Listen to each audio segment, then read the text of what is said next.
coincidirán conmigo que la pandemia reveló problemas sistémicos, de los cuales vamos a conversar hoy. Pero sobre todo vamos a proponer soluciones. Que esté a distancia de tiro de piedra. Las cosas no pueden quedarse como van hasta ahora. Leyendo a Imilerati, él dice, aplicamos soluciones del pasado a los problemas actuales. Aplicamos soluciones del pasado a los problemas actuales porque pensamos que esos problemas, en el fondo, no son tan actuales. Son solo versiones de lo ya conocido.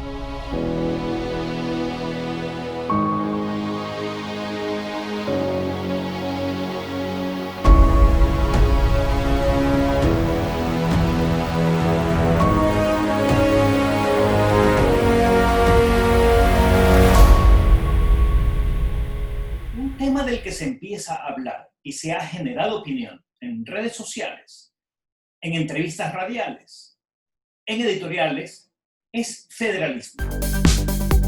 Federalismo, autonomías, más de lo mismo.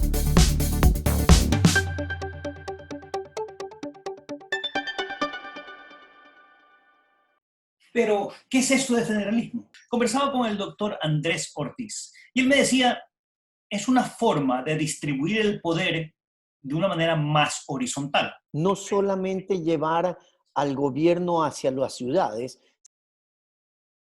sino también cambiar el modelo de representatividad dentro de esos gobiernos locales. Bueno, sería ideal acercar más al ciudadano, el administrador.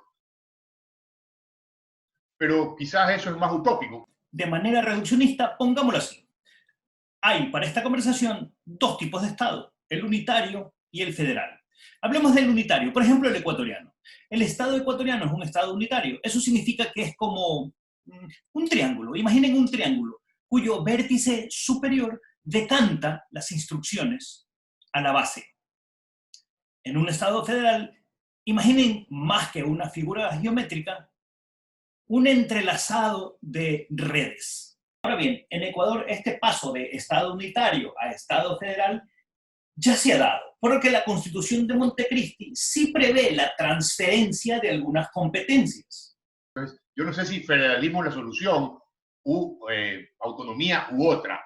Lo que sí sé es que hay que encontrarla, o sea, las cosas no pueden quedarse como van hasta ahora. Y ahí es donde va la importancia de estos gobiernos descentralizados y federales.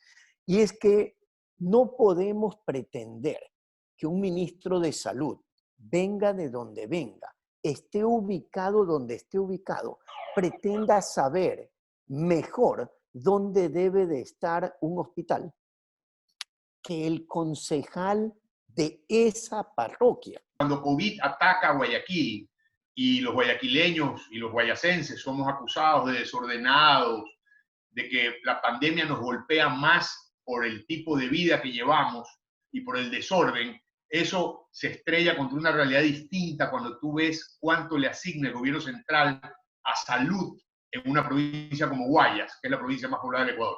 Y como los números son testarudos, solo, por ejemplo, la provincia de Pichincha per cápita en los 10 años entre el 2008 y el 2017 recibió $256 por nuca, mientras que Guayas recibió 174. Entonces, hay $82 de diferencia por nuca durante 10 años. O sea, ¿dónde se refleja esta diferencia? En que tenemos menos enfermeras, en que tenemos menos médicos, en que tenemos menos tecnólogos, menos medicinas. Aquí la discusión se convierte entonces, Gustavo, en quién da la plata para hacer qué. Y muchos detractores de este modelo de acercar la administración pública al ciudadano te dicen, sí, pero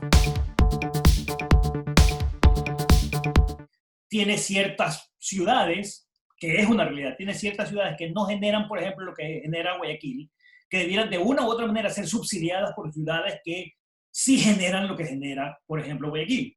Por decir algo. Andrés, Sí. no hay que reinventar el agua tibia. ¿Sí? Okay. En todos los países federales del mundo, ya han llegado a fórmulas bastante correctas de cómo se reparten los ingresos del Estado en su totalidad.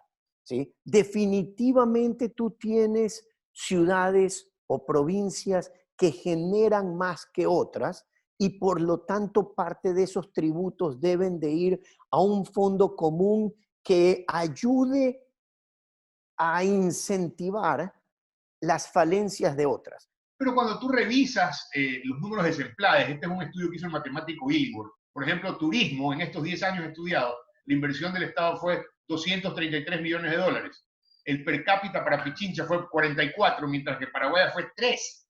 Entonces hay 41 dólares de diferencia. O sea, en seguridad, cuando nos quejamos, sí, es que la inseguridad nos asaltan. Muy bien, ¿cuánto se invirtió en seguridad en esos 10 años? 3.264 millones. Per cápita en Pichincha, 362. Per cápita en Guayas, 151. Es el doble.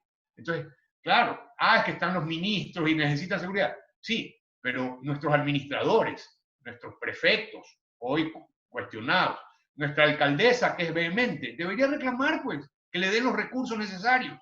No creo que eso no se esté dando actualmente. El problema es que se está dando en función de intereses o de partidos o de personas a título personal y no necesariamente de los ciudadanos que eligieron esas personas. ¿Sí? A mí me sorprende cuando se discute en la Asamblea una ley como la que se estaba discutiendo para hacerle frente al tema del COVID y tener posturas en función de partidos, cuando en realidad tú deberías de tener un asambleísta del Guayas respondiendo a los intereses del Guayas, no del partido por el cual ellos participaron y fueron elegidos. Yo no quiero decir que el reparto de recursos y de dinero no sea importante, lo es. No puede haber una transferencia de responsabilidades si no hay una transferencia de los recursos. Es lógico eso de allí, lo tiene que haber. Para fines prácticos, ¿de qué estamos hablando? De un solo Estado con varias unidades descentralizadas. Y evidentemente estas unidades no pueden abandonar esa federación. Pero más allá de eso, el tema federal, el tema autonomista, la principal función es poder llevar la toma de decisiones lo más cerca posible al ciudadano. Eso es lo que tenemos que buscar. Y tenemos que ir trasladando estas inquietudes a los votantes para que vayan haciendo conciencia de que ¿por qué se murió su tío? Es porque no tuvo hospital. ¿Pero por qué no tuvo hospital? Porque había una mala repartición. Entre otras cosas, los fondos están mal repartidos. Y como están mal repartidos, entonces más se murieron acá. Y esa vaina no se puede permitir. Y pues nosotros no vamos a salir a las calles como pasa en otros países como Estados Unidos, que tú hoy ves que por el abuso policial de un policía blanco sobre un ciudadano negro tienes unas protestas terribles. Bueno, pues acá se murieron 10.000 personas, entre otras causas porque los recursos no alcanzaban. Entonces, yo sí creo que es un buen momento para hacer este llamado y decir, señores, hay que empezar a reclamar una equitativa repartición de recursos, independientemente de cómo se reparten, porque corrupción debe haber también en la capital, como seguramente hay, como en la provincia del Guayas también, pero con el pasar del tiempo yo aspiro que esto se vaya limpiando, es decir, que nuestros administradores sean más honestos. Digamos que nos ponemos de acuerdo en que debiéramos tener este modelo. ¿Cuáles serían los pasos a seguir para su implementación? Porque es cambiarle toda la historia a la República. Sí, definitivamente. Pues no va a ser la primera vez que cambiemos la historia de la República. La República ha cambiado constitución en innumerables ocasiones. ¿Sí? Y cada vez que cambiamos constitución, cambiamos de modelo y le cambiamos nombres a las cosas y comenzamos a transformarnos. ¿Tú crees que el ciudadano, como ciudadano, se ha vuelto más consciente de sus derechos y sus necesidades y sus deberes después del COVID o no? Lo que pasa es que el confinamiento sí te llama una suerte de introspección, eventualmente, porque tienes menos distracciones. Como sales menos, puedes pensar un poco más. Como tienes redes sociales, puedes informarte, a veces equivocadamente, de ciertas cosas, pero también puedes informarte adecuadamente. Y cuando tú tienes números, como dice mi papá, los números son testarudos, o sea, son números, ¿no? Digamos, las realidades numéricas no las puedes ocultar. Entonces, cuando tienes diferencias tan abismales como esta distribución. Déjame darte un último ejemplo. En donde más se invierte el gobierno central es en la administración pública. En 10 años invirtió 5.913 millones. El per cápita en Pichincha fue 709, en Guaya fue 250, es decir, 3 veces más. Obviamente que el gobierno central está allá, pero imagínate si se repartieran mejor los recursos, las realidades fueran muy diferentes. Entonces, allá es donde queremos llegar. Yo no creo que mañana vamos a salir a la calle, ojalá salgamos, digamos. Pero lo que sí creo es que tu labor como informador, mi labor como ciudadano, es conversar de estos temas y ponerlos en la palestra para buscarle soluciones, porque, es decir, las soluciones solitas no van a venir. Si no las buscamos, estaremos condenados a esta suerte. Entonces, ¿cuál es el miedo a poder transformarnos en un Estado federal? Yo no le veo miedo. En este punto, esta conversación recién empieza.